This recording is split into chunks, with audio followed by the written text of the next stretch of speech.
त नाक साह्रै हो नि धाम नखेर होइन नि हानेको क्या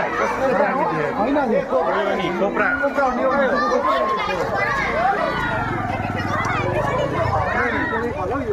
फन निकाल्नु त फन कसरी निकाल्नु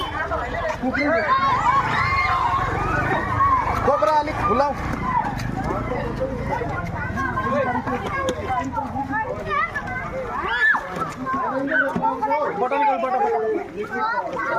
बट्टामा हाल्ने हो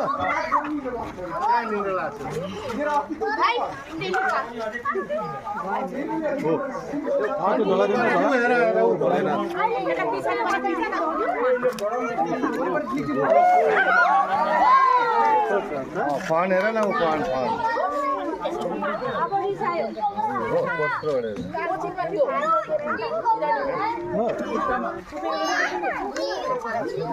फनको पारेको चाहिँ दामी देख्छ नि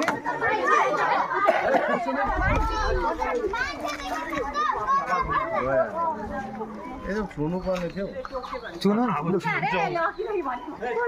निस्किन्छ होला है भाइ निस्किन्छ छुँदा दामी लाग्छ नि अब त ऊ छुँदा हुन्थ्यो नि टाउकोमा पक्रेको भए चाहिँ छुन्थ्यो म छुन्थ्यो टाउको र यस्तो पुछेर पक्रेको हुन्थ्यो फोन गरेर राखेको रहेछ त